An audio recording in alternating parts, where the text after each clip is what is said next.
Hello dear students, today we are going to talk about the topic which is based on the characteristics of children's ideas with respect to the developmental stages of Jean Piaget.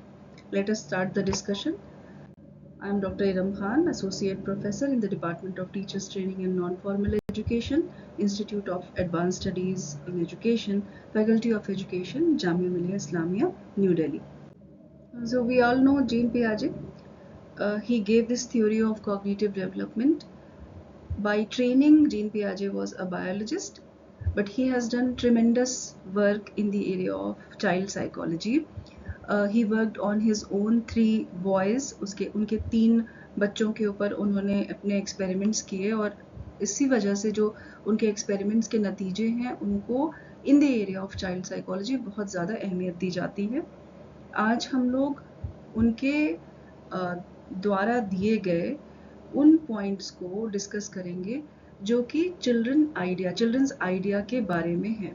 उनके जो cognitive development की theory है उसके जाविये से किस तरह से बच्चों के आइडियाज़ को हम इंटरप्रेट कर सकते हैं डिफरेंट एज ग्रुप में, उसको हम इस लेक्चर में समझने की कोशिश करेंगे. तो सबसे पहले हम ये देखते हैं कि इनकी जो थ्योरी है उसके कौन से कंपोनेंट्स हैं.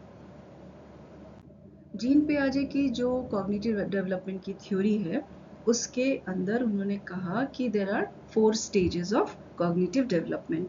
सबसे पहली स्टेज उन्होंने बताई सेंसरी मोटर स्टेज है जो पैदाइश से यानी बर्थ से शुरू होकर के 2 साल तक रहती है. उसके बाद उन्होंने कहा कि प्री ऑपरेशनल स्टेज है जो कि 2 से 7 साल की उम्र तक होती है. Then there is concrete operational stage which starts from the 7 years of age and it goes till the 11 years of age. Then the fourth and the final stage is formal operational stage which starts from the age around like once आप 11 साल के हो चुके होते हैं, 12वें में enter करते हैं, हम तब से कह सकते हैं कि हमारी जो फॉर्मल ऑपरेशनल की स्टेज है वो शुरू हो गई. And it is to the extent of adolescence. So adolescent जो एज ग्रुप है उसके रहने तक ये वाली जो स्टेज है फॉर्मल ऑपरेशनल स्टेज उसमें बच्चा रहता है. अब ये जो स्टेजेस हैं क्योंकि इन स्टेजेस में उम्र का दखल है इसलिए हर एक उम्र में बच्चे के जो आइडियाज़ हैं वो किस तरह से डेवलप होते हैं. क्योंकि कॉग्निशन की बात यहाँ पे, कॉग्निशन यानी कि हमारे जो सेंसेस हैं, हमारा जो मेंटल डेवलपमेंट है उससे ताल्लुक है. तो यहाँ पे जो बच्चा है वो किस तरह से सोचता है, इस चीज़ को भी जीन पियाजे ने अपनी थ्योरी के ज़रिए बड़े अच्छे से एक्सप्लेन किया. उन्होंने ये भी बोला that kids interact with the world around them, they continuously add new knowledge, they build upon the existing knowledge and they adapt the previously held ideas to accommodate new information. यानी उनके पास जो पहले से मौजूद आइडियाज़ होते हैं उनके साथ वो नए आइडियाज़ को जोड़ते जाते हैं और इसी तरीके से वो अपने नए नॉलेजेस को बनाते जाते हैं. नया नॉलेज कैसे बनता है? पुराने वाले नॉलेज में और चीज़ें ऐड करके नए नॉलेज का निर्माण होता है, नए नॉलेज की तश्कील होती है. ये चीज़ पियाजे ने बताई. और इसके लिए उन्होंने ये भी बोला कि इस पूरी प्रोसेस ऑफ नॉलेज कंस्ट्रक्शन में जो बच्चे हैं वो अपने 5 सेंस ऑर्गन्स को इस्तेमाल करते हैं. जो 5 सेंसेस हैं उनमें कौन से आ जाएंगे? द सेंस ऑफ सीइंग, इसके अलावा smell, touch, taste and hearing. ये सारे जो सेंसेस हैं इनकी मदद से जो बच्चे हैं वो अपने नॉलेज का डेवलपमेंट करते हैं. अब जो पहली स्टेज है जो कि 0 से 2 साल की उम्र तक रहती है, बर्थ से लेकर के 2 साल हम कह सकते हैं, उसको हम सेंसरी मोटर स्टेज कहते हैं. ये जो पर्टिकुलर स्टेज है जिसमें जब बच्चा जाता है, सो ये वाली स्टेज को कैरेक्टराइज कैसे किया जा सकता है? इस स्टेज में बच्चा इन्फेंसी की स्टेज में होता है, इन्फेंट रहता है. सो उसके कैसे आइडियाज़ डेवलप होते हैं, किस तरह के आइडियाज़ इस बच्चे के अंदर आते हैं, ये पियाजे ने अपनी थ्योरी में एक्सप्लेन किया. तो उन्होंने क्या बोला कि the ideas of the children of this age group who are in the age group of sensory motor stage 0 to 2 years, all the infants, they think by manipulating the world around them, and this they do with the help of their 5 sense organs, which help them to see, hear, touch, taste and smell. तो ये जो age group है, इसमें बच्चा जो है वो response देने के काबिल हो जाता है, बच्चा रिस्पॉन्स देने लगता है, वो बहुत सारी चीज़ें जो उसके सामने आती हैं उन पर हरकतें करने लगता है। वो उसके सामने मान लीजिए एक म्यूजिक बॉक्स आया, एक या कोई एक खिलौना समझ लो, एक खिलौना आया जिस खिलौने में एक लीवर लगा हुआ है, और उस लीवर को अगर वो खींचता है तो उसमें से म्यूजिक बजने लगता है। तो अब क्या करेगा वो बच्चा कि अगर उसको एक बार ये पता चल गया कि इसका लीवर ऐसे खींचना है, ये पॉइंट लगा हुआ है, लीवर वो नहीं जानता है, एक एक छोटा सा हिस्सा है जो वहां पे लगा हुआ है जो लीवर के जैसा है, कोई जिसको खींचने से वो बजने लगता है, तो वो उसको बार बार खींचेगा और बार बार छोड़ देगा। खींचना छोड़ना ये चीज वो करेगा। और जैसे कोई एक बकेट है, कोई बाल्टी या कोई टोकरी है, उसमें कोई सामान उठा करके डालना, ये सारे काम वो करने लगेगा। वो जो डिफरेंट कैपेबिलिटीज हैं जो बच्चे के अंदर, कहा पियाजे ने कहा कि इन्नेट कैपेबिलिटीज होती हैं, बच्चा पैदा होता है तभी उसके अंदर मौजूद होती हैं। सकिंग, ग्रास्पिंग, लुकिंग, लिसनिंग, ये सब वो पहले से ही कर सकता है, पैदा होते ही उसके अंदर ये कैपेबिलिटीज मौजूद होती हैं। तो पियाजे ये बोलते हैं कि इस एज ग्रुप में जब वो सेंसरी मोटर स्टेज में है तो वो ये सारी चीज़ों को, इन सारे कामों को कर पाता है, जहाँ पे ये जो इननेट कैपेबिलिटीज़ हैं उनका इस्तेमाल होता है। तो कोई टोकरी है, उसमें सामान उठा करके डालना, फिर उसमें से निकाल के वापस रख देना, फिर वापस उठा करके डालना, ये सारे जो खेल हैं, ये सारे जो काम है वो करना वो शुरू कर चुका होता है। फिर वो ये भी करता है कि चीज़ों को उठा करके वो फेंकता है ताकि ये पता चले कि इससे क्या होता है, जब वो फेंक रहा है तो इससे क्या होता है, ये चीज़ उसको पता चलाने के लिए वो ये सारी चीज़ें करता है। फिर जैसे ही वो बच्चा थोड़ा सा और बड़ा होता है, 5 से 8 महीने का, मतलब ये शुरुआती दौर में ये सब कुछ करने की कैपेबिलिटी उसमें आ जाती है, धीरे धीरे वो पकड़ना ये सब कुछ कर रहा है। जब वो 5 से 8 महीने का होता है तो उस स्टेज में उसके अंदर एक स्पेसिफिक कैपेबिलिटी, या आप कह सकते हैं कि एक गुण है जो आता है, जिसको कि हम कहते हैं ऑब्जेक्ट परमानेंस। ऑब्जेक्ट परमानेंस क्या होता है? Object permanence basically is the understanding that if there is something which is out of sight, it does not mean that it does not exist. क्या मतलब हुआ इसका? कि मान लो वो बैठा हुआ है, कमरे में है, और उसकी मदर आई और फिर वो कमरे से बाहर चली गई, तो उसको, इस बच्चे को जब वो 5 से 8 साल की उम्र में हो जाता है तो उसको ये समझ में आ चुका होता है कि अभी मम्मी बाहर गई हैं, वो फिर अंदर आ जाएंगी। मदर बाहर गई है इसका मतलब ये नहीं कि वो एग्जिस्ट ही नहीं करती, उसको ये समझ में आ जाता है कि वो हैं, वो बाहर गई फिर आ जाएंगी। सो ऑब्जेक्ट परमानेंस का यहाँ पे जो फिनोमिनन है वो डेवलप हो जाता है, जिसमें कि बच्चे को ये समझ में आ जाता है अच्छी तरह से कि कोई चीज़ अगर अभी दिख नहीं रही है तो इसका ये मतलब नहीं कि वो एग्जिस्ट ही नहीं करती है। The things which the fellow is not able to see at present, वो उसका एग्जिस्टेंस है वो थोड़ी देर बाद फिर दिखने लग जाएगी। ये इस चीज़ को वो अच्छी तरह से समझ जाता है 5 से 8 महीने का जो टाइम स्पैन है उसमें। और इसके अलावा वो बहुत सारी चीज़ें जो ऑब्जेक्ट्स हैं, अगर बहुत सारे ऑब्जेक्ट्स उसको दे दिए जाते हैं तो उनको वो अलग करने की भी कोशिश करने लग जाता है, और वो चीज़ों को उनके नाम से पहचानना भी शुरू कर देता है।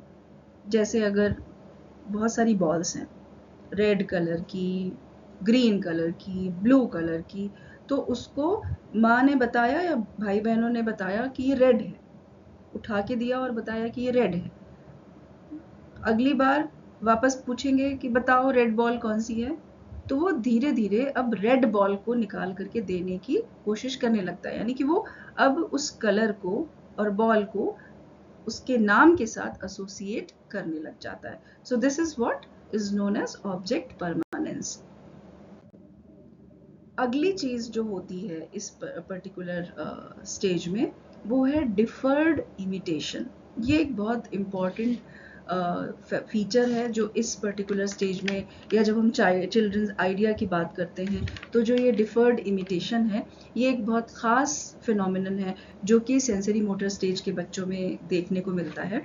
क्या होता है इसमें डिफर्ड इमिटेशन में कि ये आप लोगों ने एक्सपीरियंस भी किया होगा कि इस, और ये होता कब है, सेंसरी मोटर की का स्टेज का जो एंड है वहां पे हमको ये डिफर्ड इमिटेशन देखने मिलता है। So by the end of the sensory motor stage children start the phenomenon of deferred imitation. What exactly is seen here? This particular phenomenon involves the ability to reproduce or repeat a previously witnessed action later on. क्या मतलब हुआ इसका कि इस particular stage में, मतलब जब 2 साल का कंप्लीट होने जा रहा है बच्चा, तो अगर बच्चे ने कोई एक्शन को ऑब्जर्व किया है किसी को करते हुए, पेरेंट्स को, मम्मी पापा या भाई बहन किसी को भी कोई एक्शन करते हुए उस बच्चे ने ऑब्जर्व किया है, तो वो ज़रूरी नहीं है कि उस एक्शन को उसी टाइम पे रिपीट करे।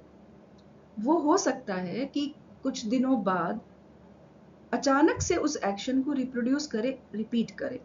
फॉर एग्जाम्पल, कोई बच्चा रोज देखता है कि उसके पेरेंट्स जो हैं वो सुबह में घर से निकलते हैं ऑफिस जाने के लिए, और वो साथ में उनके जाता है, वो उसको डे केयर में छोड़ करके आते हैं। और घर से निकलने के टाइम वो लोग रोज जब बाहर निकलते हैं तो स्विचेस सारे ऑफ करते हैं, एक या फिर वो एक मेन स्विच है जिसको वो ऑफ करके घर से बाहर निकलते हैं। तो अब ये बच्चा जो है ये ऑब्जर्व कर रहा है कि अब पेरेंट्स बाहर निकलेंगे तो उन्होंने स्विच को ऑफ करना है।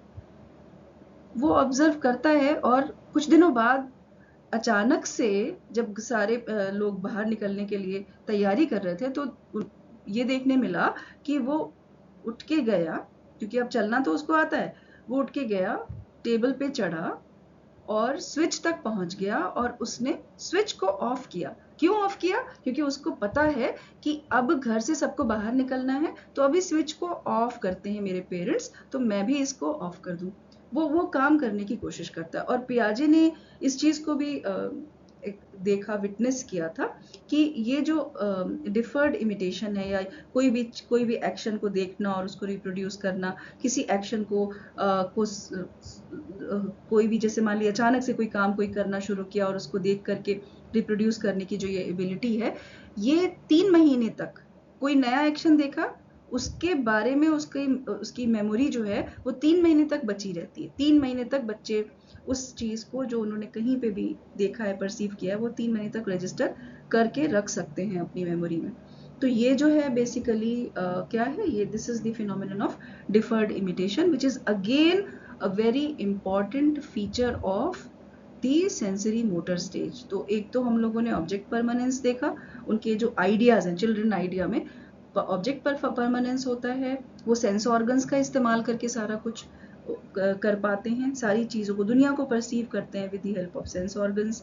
और इसके अलावा जो ये और बात है, नेक्स्ट बात है, वो है डिफर्ड इमिटेशन, जो कि चिल्ड्रन आइडिया का हिस्सा है in the stage of sensory motor, और starting from birth to 2 years।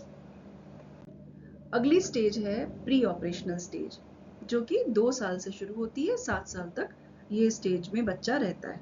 अब देखिए, ये जो स्टेज है, हिंदी में इसको पूर्व संक्रियात्मक अवस्था भी कहते हैं। ये जो प्री ऑपरेशनल स्टेज है, इस स्टेज के कुछ बहुत खास जो कैरेक्टरिस्टिक फीचर्स हैं, उसमें क्या है कि जो बच्चे हैं इस स्टेज में, वो जो इमेजेस हैं उनको वर्ड्स के साथ, और जो उनके आइडियाज हैं उनको वो ना वर्ड्स के साथ एसोसिएट कर पाते हैं। चीज़ों को अब वो पहचानने लगते हैं, और उसके लिए स्पेसिफिक किसी भी चीज़ के लिए, किसी गेम कोई खेल रहा है और उस खेल का कोई नाम है, तो उस नाम से जब आप बोलेंगे कि वो खेल खेलते हैं, तो वो समझ जाते हैं कि अब ऐसे ऐसे एक्शन करना है, तो वर्ड्स के साथ वो एसोसिएट कर लेते हैं। और इस स्टेज में बच्चे बहुत प्लेफुल होते हैं, वो ज़्यादातर खेलों में इन्वॉल्व रहते हैं, खेलों में बहुत इंटरेस्ट भी लेते हैं, और इवन की जो उनके हाथ और पैर हैं उनको भी वो अलग अलग तरीके से इस्तेमाल करने लगते हैं। वो अपने, कभी उनका अपने हाथों को वो जैसे चिड़िया पंख फैलाती है, चिड़िया के पंख के जैसे बना लेंगे, कभी वो उसको एरोप्लेन बना लेंगे, ऐसे करके आप देखो, ऐसे करके वो ऐसे प्लेन करके गया, या चिड़िया ने पंख फैलाया, इस तरह की जो एक्शंस है वो करने लग जाते हैं। और अब यानी कि क्या हो रहा है, वो अपने बॉडी पार्ट्स को यूज कर रहे हैं, अलग अलग तरीके से यूज करना शुरू कर देते हैं और उनसे खेलना शुरू कर देते हैं। लैंग्वेज डेवलपमेंट स्टार्ट हो चुका होता है, लॉजिकल थिंकिंग उनकी अभी भी प्रेजेंट नहीं होती।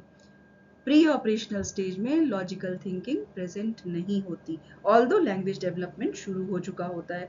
वो चीज़ों को रैशनलाइज नहीं कर पाते हैं और जो कॉम्प्लेक्स आइडियाज हैं उनको नहीं समझ पाते हैं, उनको उनके लिए अभी भी समझना मुश्किल होता है।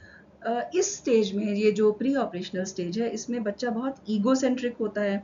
मतलब क्या कि उसका सारा जो फोकस है वो खुद पर ही होता है, वो अपने आप के बारे में सबसे ज्यादा सोचता है, हर चीज में उसको अपना जो एग्जिस्टेंस है उसको सामने रखना होता है, उसका सारा फोकस खुद पे होता है और वो दूसरों के बारे में अभी भी ज्यादा नहीं सोच पाता है। उसको ये लगता है कि सभी चीज़ें उसके ही इर्द गिर्द हो रही हैं, सभी चीज़ें उसी के चारों तरफ घूमती हैं। और इस पर्टिकुलर स्टेज में कुछ ऐसी चीज़ें हैं जिनको हम चिल्ड्रंस आइडिया का हिस्सा मानते हैं। इस पर्टिकुलर स्टेज को माना जाता है कि इसमें ट्रांसफॉर्मेशंस होंगे, इसमें ट्रांसफॉर्मेशन की एबिलिटी जो है वो बेसिकली बहुत ज़्यादा नहीं डेवलप हुई रहेगी। जो ट्रांसफॉर्मेशन है उसकी एबिलिटी ज़्यादा डेवलप नहीं होगी और जो कॉन्सिक्वेंसेस हैं उनको वो लिंक नहीं कर पाता है बच्चा, जो है वो क्या मतलब वो कॉन्सिक्वेंसेस को लिंक नहीं कर पाता है का मतलब ये हुआ कि क्या चीज़, कुछ कुछ हो रहा है, उसके पीछे क्या वजह है, वो उसको बहुत ज़्यादा अच्छे से नहीं समझ पाता, लिंक नहीं कर पाता है। वाई? क्योंकि उसकी जो लॉजिकल थिंकिंग है वो बहुत अच्छी तरह से नहीं डेवलप हुई है, तो ट्रांसफॉर्मेशन इसीलिए बहुत प्रॉपरली नहीं हो पाते हैं। ऑल्दो शुरू हो जाते हैं, बदलाव शुरू हो जाता है, लेकिन बहुत प्रॉपरली नहीं हो पाता। क्यों नहीं हो पाता? क्योंकि उसको जो है अभी बहुत ज़्यादा लॉजिकल थिंकिंग उसके अंदर नहीं आई है। तो क्या है कि कई बार ऐसा देखने मिलता है कि बच्चे जो हैं वो क्वांटिटी को सही से असेस नहीं कर पाते। एक एग्जाम्पल इसका ऐसे समझिए कि दो ग्लासेस हैं, एक ग्लास छिछला है यानी कि शैलो है और एक ग्लास जो है वो पतला है, लंबा है। सेम अमाउंट ऑफ शरबत या कोई भी तरह का लिक्विड, कोई ड्रिंक है जो बच्चे को बहुत पसंद है, वो अगर आपने उसको उस छिछले ग्लास में जो जो जिसमें वो शरबत फैल गया उसमें दी, और वहीं आपने एक लंबे ग्लास में उस सेम अमाउंट ऑफ लिक्विड दिया, तो बच्चा जो है वो लंबे वाले ग्लास में जिसमें उसको लिक्विड को लंबा ज्यादा दिखाई दे रहा है क्योंकि ऊंचा दिख रहा है ना, तो वो लंबा जो ग्लास है उसको प्रेफर करेगा। वो उसको, चाहे भले ही उसके सामने ही डाला गया है, सेम अमाउंट है, फिर भी वो उसको लगेगा कि ये जो लंबा वाला ग्लास है इसमें ज्यादा है। तो उसको बेसिकली क्वांटिटी का भी एहसास, क्वांटिटी को जज वो नहीं कर पाता है। क्यों? क्योंकि उसकी लॉजिकल थिंकिंग की शुरुआत नहीं हुई है। सो ये जो आइडिया, चिल्ड्रन आइडिया की बात जब मैं कहूँ, तो यहाँ पे हम ये देख सकते हैं कि जो चिल्ड्रन आइडिया हैं in this particular stage, there is no much logical thinking, logical thinking नहीं है, लेकिन लैंग्वेज डेवलपमेंट शुरू हो चुका है। बच्चा चीज़ों को रैशनलाइज नहीं कर सकता, वो बहुत ज़्यादा ईगोसेंट्रिक होता है, वो खुद के बारे में ज़्यादा सोचता है और ट्रांसफॉर्मेशन एबिलिटी जो है वो नहीं डेवलप हुई होती है। Transformations like they start but they are not well developed, consequences को वो लिंक नहीं कर पाता है और लॉजिकल थिंकिंग बच्चे की नहीं शुरू हुई होती है इन this particular stage, which is pre-operational stage. अब आ जाते हैं हम कॉन्क्रीट ऑपरेशनल स्टेज, जो कि 7 से 11 साल की उम्र तक मानी जाती है। 7 साल की उम्र से लेकर 11 साल की उम्र तक ये जो कॉन्क्रीट ऑपरेशनल स्टेज है ये रहती है। इसको मूर्त क्रियात्मक अवस्था भी कहते हैं। अब देखिए ये जो स्टेज है, इस स्टेज में जो बच्चों के आइडियाज हैं उनमें अब बदलाव बड़ा अच्छी तरह से होता हुआ दिखाई देता है। Children's reasoning become focused and logical, है ना, लॉजिकल होना वो शुरू हो चुका है। They demonstrate logical understanding and they demonstrate a very important phenomenon which is the phenomenon और the principle of conservation. Principle of conservation जो है उसकी शुरुआत, डेवलपमेंट उसका शुरू हो जाता है। बच्चे ये समझ जाते हैं कि अगर किसी सब्सटेंस की फिजिकल अपीयरेंस में चेंज कर दिया जाए तो उसकी प्रॉपर्टीज में कोई चेंज नहीं आएगा। मतलब वो जो पुराना एग्जाम्पल मैंने दिया था कि एक छोटे साइज का ग्लास है और एक बड़े साइज का ग्लास है, साइज का मतलब लंबाई बड़ा है, कैपेसिटी दोनों की सेम है, छिछला है और एक लंबा है। अगर अब इस स्टेज में जब बच्चा कॉन्क्रीट ऑपरेशनल स्टेज में आ गया है और इस टाइम पे हम इक्वल अमाउंट ऑफ लिक्विड दोनों ग्लासेस में पोर करते हैं, तो अब जो बच्चा है उसको ये समझ में आ जाता है कि बराबर लिक्विड डाला गया है, बराबर शरबत है दोनों ग्लासेस में। जबकि पहले क्या हो रहा था, उसको लग रहा था कि जो पतला और लंबा वाला ग्लास है उसमें ज्यादा है। तो अब बच्चे को ये जो फिजिकल प्रॉपर्टीज की में कोई चेंज नहीं आता है, अगर हम जो फिजिकल अपीयरेंस है उसको चेंज कर दें तो प्रॉपर्टीज में चेंज नहीं होगा, इस बात को वो समझ जाता है। और यही है प्रिंसिपल ऑफ कंजर्वेशन, जहां पे the children can arrange objects according to their class and sub class of the objects as well. यानी कि वो अब फिजिकल अपीयरेंस और उसकी प्रॉपर्टीज को समझ जाता है, वो चीज़ों को अरेंज करना सीख जाता है। इस स्टेज में बच्चे जो है वो उनके जो आइडियाज़ हैं उसकी ये सबसे इम्पॉर्टेंट खसूसियत है कि वो अब चीज़ों को अरेंज करने लगता है, क्लासिफिकेशन वो करना सीख जाता है, मैथमेटिकल ऑपरेशंस इस स्टेज तक वो सीख जाता है। देन उसे ट्रांसफॉर्मेशंस भी समझ आने लग जाते हैं अब। और क्या मतलब हुआ, जो उसके ट्रांसफॉर्मेशंस हैं उसको समझने का क्या मतलब हुआ, जैसे कि वो क्या समझ जाता है कि अगर मैथमेटिकल ऑपरेशंस में कि अगर एडिशन है तो उसका अपोजिट सब्सट्रैक्शन है, अगर मल्टीप्लिकेशन है तो उसका अपोजिट डिवीजन है। ये सब उसको समझ में आने लगता है। लेकिन स्टिल जो अभी भी उसकी जो सोच है वो लीनियर वे में होती है। उसमें जो है ट्रांजिविटी, रिवर्सिबिलिटी एंड सिमुलेशन के कॉन्सेप्ट्स जो हैं वो डेवलप होने लग जाते हैं। अब ये तीनों चीज़ें क्या हैं इनको भी आप लोग समझिए। जो कॉन्क्रीट ऑपरेशनल स्टेज है उसमें thinking becomes much more logical and rigid during this particular stage. Kids जो है वो अपने ख्यालों के साथ बहुत सारा स्ट्रगल करना शुरू कर देते हैं। उनको अभी भी एब्स्ट्रैक्ट कॉन्सेप्ट समझ में नहीं आते हैं, लेकिन ये वो स्टेज है जिसमें बच्चे अब लेस ईगोसेंट्रिक होने लग जाते हैं। उनको अब ये नहीं लगता है कि ये सारी दुनिया उनके ही इर्द गिर्द घूम रही है, सिर्फ उनकी ही फीलिंग्स इम्पॉर्टेंट हैं, उनके अलावा और किसी को की तरफ ध्यान देने की ज़रूरत नहीं है। बाकी जो भाई बहन हैं या जो और घर के लोग हैं उनकी भी बातों में कुछ वजन है या उनकी भी बातों में की कोई अहमियत है, इस चीज़ को अब वो समझने लग जाते हैं। तो अभी की जो स्टेज है मैथमेटिकल ऑपरेशन समझना, ये उनको आ गया, रिवर्सिबिलिटी और ट्रांजिटिविटी आ गई। इसके अलावा उनको और भी बहुत सारी चीज़ें, जैसे कि बहुत सारी चीज़ों को वो एब्जॉर्ब करना शुरू कर लेते हैं। The process of assimilation also starts. तो ये सारी चीज़ें बहुत अहम हैं इस पर्टिकुलर स्टेज में। मैं बात करूं अगर फिनोमिनन ऑफ रिवर्सिबिलिटी को, तो उसमें जो एक एग्जांपल अगर मैं दूं कि अगर किसी बलून को लिया, उसमें हवा भर के उसको फुलाया, उसका शेप बदल गया, वो फूल गया, उसके बाद फिर उसमें से हवा निकाल दी, वो वापस अपने पुराने शेप में आ गया। यानी कि क्या हुआ कि हमने उसका शेप बदला था और उसके बाद वो वापस अपने पुराने शेप में आया। हम उसको फुला के वापस उसका शेप चेंज कर सकते हैं। तो चीज़ें जो हैं वो रिवर्सिबिलिटी का जो कॉन्सेप्ट है उनको समझ में आया था। चीज़ें जो हैं उनका शेप बदलने से उनका जो बेसिक फीचर है वो नहीं बदलता, इस चीज़ को वो समझने लग जाते हैं।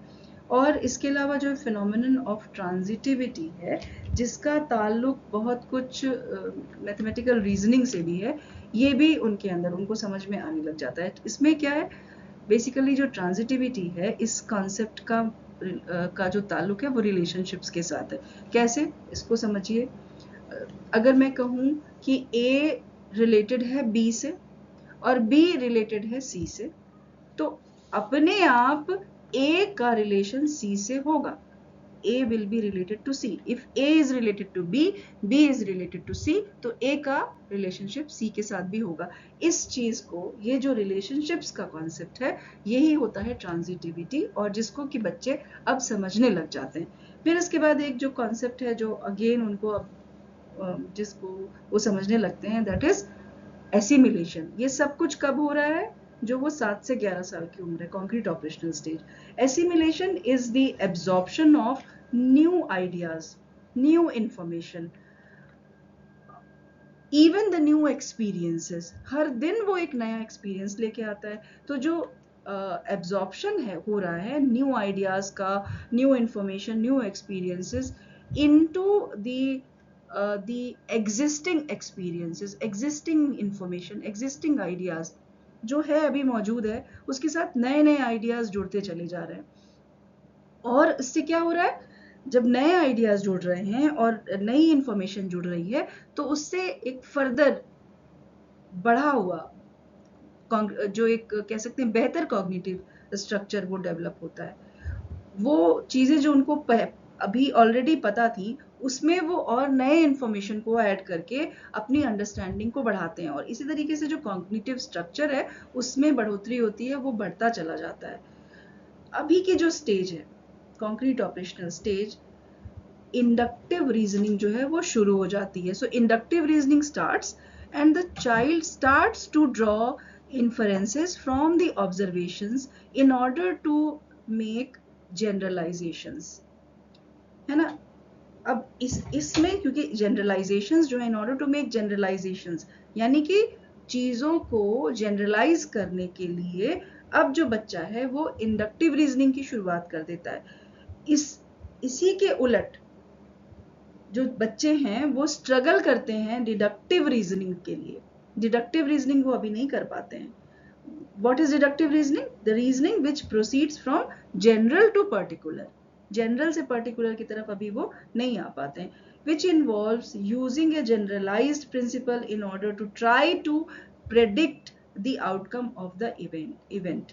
मतलब कोई चीज अगर हो रही है, कुछ उनको होता हुआ दिख रहा है, तो उसका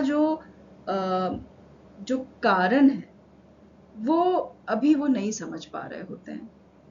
किस वजह से ये चीज हो रही है, ये वो नहीं समझ पा रहे होते हैं।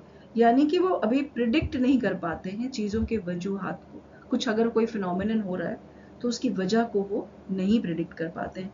Inductive reasoning develops, but deductive reasoning still is not very much developed in this particular stage, which is concrete operational stage. ये इसका एक बहुत खास और बहुत इम्पॉर्टेंट लक्षण है। चिल्ड्रन आइडिया की जब हम बात करते हैं तो ये एक बहुत अहम बात है कि कॉन्क्रीट ऑपरेशनल स्टेज के जो बच्चे हैं उनमें इंडक्टिव रीजनिंग डेवलप हो जाती है, लेकिन डिडक्टिव रीजनिंग स्टिल डेवलप नहीं हुई रहती, वो बहुत ज़्यादा डेवलप हुई नहीं रहती। उसके लिए वो अभी भी स्ट्रगल कर रहे होते हैं। अब इस कॉग्निटिव डेवलपमेंट की जो लास्ट स्टेज है वो है फॉर्मल ऑपरेशनल स्टेज। जो 11 साल की उम्र से मतलब 11 साल कंप्लीट हो गया बच्चे का, तो हम कह सकते हैं कि वो फॉर्मल ऑपरेशनल स्टेज में एंटर हो गया है। ये वहाँ से शुरू होकर के एडोलेसेंस का जो एज ग्रुप है वहाँ तक ये रहती है। ये जो स्टेज है ये बहुत अहम इसलिए है कि यहाँ पे एब्स्ट्रैक्ट थिंकिंग की शुरुआत हो जाती है। थॉट प्रोसेस जो है वो काफ़ी सिस्टमैटिक हो जाती है, बच्चा काफ़ी सिस्टमैटिक वे में सोचने लगता है, और जो सिस्टमैटिक होने के साथ साथ काफ़ी हद तक जो है वो वेल इंटीग्रेटेड हो जाती है। बच्चे की थॉट, उसका सोचने का तरीका जो है वो काफ़ी हद तक सिस्टमैटिक और इंटीग्रेटेड हो जाता है। एक्सपेरिमेंटल स्पिरिट डेवलप हो जाती है बच्चे के अंदर। वो अब एक्सपेरिमेंट करने की कोशिश करना शुरू कर देता है, और वो बहुत ज़्यादा एक्सपेरिमेंट करना चाहता है, चीज़ों को एक्सपेरिमेंट करके देखना चाहता है। वो प्रॉब्लम सॉल्वर बनने की शुरुआत हो जाती है वहाँ पे। सो वो this fellow solves the problems systematically into like making small things integrated with to make a big picture, इस तरह की चीज़ें वो करना शुरू कर देता है। वो इंफॉर्मेशन को ऑर्गेनाइज करके उनको रीजन करना शुरू कर देता है, वो हाइपोथेसिस बिल्ड करना शुरू कर देता है, यानी इंटेलिजेंट गेस वर्क वो शुरू कर देता है। एब्स्ट्रैक्ट थिंकिंग उसकी शुरू हो चुकी होती है, यानी कि वो चीज़ें जो उसके सामने नहीं है, जिनका वजूद नहीं है, लेकिन अगर उसे बोला जाता है कि ऐसे ऐसी चीज़ फला जगह पाई जाती है, याक नाम का एक जानवर है जो इस तरह का दिखता है, जो तिब्बत में पाया जाता है, तो अब वो मानना शुरू कर देता है। अब वो उन चीज़ों को जो एब्स्ट्रैक्ट हैं, जिनको वो सामने से नहीं देख पा रहा, जो कॉन्क्रीट उसके सामने मौजूद नहीं है, उनके वजूद को भी एक्सेप्ट करना शुरू कर देता है। Children can think of abstract concepts and have the ability to combine various ideas to create new ideas. अलग अलग नए नए ideas को जोड़ के उससे भी एक ज़्यादा नया इनोवेटिव आइडिया भी डेवलप करना वो शुरू कर देता है। And bye the end of this particular stage, जो फॉर्मल ऑपरेशनल स्टेज है, children have a good development of the logical and systematic thinking and are capable of deductive reasoning and can create hypothetical ideas to explain various concepts. मतलब deductive reasoning जो है उसको भी अब वो पूरी तरह से कॉम्प्रिहेंड कर लेते हैं। मतलब स्पेसिफिक से जनरल की तरफ भी अब वो आ पाते हैं। अब वो जो चीज़ें, कुछ भी कोई घटना हो रही है तो उसके जो उसकी जो वजह होगी, उस वजह के ऊपर भी अब वो बात कर पाते हैं, वो आइडिया को कॉम्प्रिहेंड कर पाते हैं। Deductive reasoning, systematic thought process उनकी इस स्टेज तक डेवलप हो जाती है। So the ability to think about abstract ideas and situations, basically ये इस पर्टिकुलर स्टेज का, जो फॉर्मल ऑपरेशनल स्टेज है, उसका हॉलमार्क है या स्पेशल फीचर है। ये जो स्टेज है, इसमें सिस्टमेटिकली बच्चे अपने प्लान्स बना लेते हैं, अपने आइडियाज़ को सिस्टमेटिक कर लेते हैं, हाइपोथेटिकल सिचुएशंस को वो क्रिटिकली एनालाइज कर लेते हैं। उनके अंदर जो क्रिटिकल थिंकिंग है, यानी कि चीज़ों के ऊपर तशवीश करना, उन चीज़ों को के प्रोस एंड कॉन्स को के ऊपर सोचना, ये सब वो अब करना शुरू कर देते हैं। ये वाली जो स्टेज है, ये बच्चों के आइडियाज़ के लक्षण, जो फॉर्मल ऑपरेशनल स्टेज है उसके ये आइडियाज़ के लक्षण हैं। सो आज हम लोगों ने जो चीज़ें पढ़ी हैं वो किस चीज़ से रिलेटेड है? ये रिलेटेड है stage theory of cognitive development जो पियाजे ने दी थी उससे। लेकिन इस पर्टिकुलर लेक्चर का जो फोकस था वो बच्चों के आइडियाज़ के ऊपर था, कि किस तरह से हर एक स्टेज में बच्चे के आइडियाज़ कैसे डेवलप होते हैं। ये ध्यान रखिए कि क्योंकि जो पियाजे की स्टेज थ्योरी है कॉग्निटिव डेवलपमेंट की, वो उम्र के साथ उन्होंने उम्र से जोड़ा था, तो इसलिए जैसे अगर कभी ये चीज़ होती है कि किस एज ग्रुप में किस तरह के आइडियाज़ बच्चे के अंदर डेवलप होते हैं, तो आप उस पर्टिकुलर स्टेज को जिस एज ग्रुप को कवर करने के लिए बनाया गया है उसको के हिसाब से अपना आंसर कर सकते हैं कि ये एज ग्रुप ये वाली स्टेज में होता है, तो इस एज ग्रुप के जो बच्चे हैं उनके आइडियाज़ इस तरह के होंगे। हम लोगों ने बच्चों के आइडियाज़ के जो इम्पॉर्टेंट कैरेक्टरिस्टिक फीचर्स हैं उनको भी देखा, किस एज ग्रुप में और किस स्टेज में किस तरह के आइडियाज़ बच्चों में होते हैं। आई फील दैट ये जो क्वेश्चंस होते हैं जिसमें हम चिल्ड्रन आइडिया की बात करते हैं, वो अब आप लोग आंसर कर पाएंगे इस पर्टिकुलर डिस्कशन के बाद। कुछ क्वेश्चंस हैं जिनको मैंने फ्रेम किया था just to assist you all, कि किस तरह के सवाल इस टॉपिक से पूछे जा सकते हैं। So what are the various characteristic features of childrens ideas of the ages 0 to 2, 2 to 7, 7 to 11, 11 to adolescence. या अगर ऐसे पूछा जाए कि कॉन्क्रीट ऑपरेशनल स्टेज में बच्चों के आइडियाज़ के क्या कैरेक्टरिस्टिक फीचर्स हैं, या फॉर्मल ऑपरेशनल स्टेज में बच्चों के आइडियाज़ कैसे होते हैं, तो आपको एक्सप्लेन करना आना चाहिए। और हम लोगों ने जो अभी डिस्कस किया कि बच्चों के जो आइडियाज़ हैं उनको कैसे हम एक्सप्लेन कर सकते हैं, उसके ऊपर बेस्ड ये वाला क्वेश्चन है कि discuss the characteristics of children's ideas according to Piaget's stages of cognitive development. तो इस तरह से आप क्वेश्चंस कभी भी आए कहीं भी किसी भी टेस्ट में, या और just for your own knowledge this can be the way in which questions can be asked.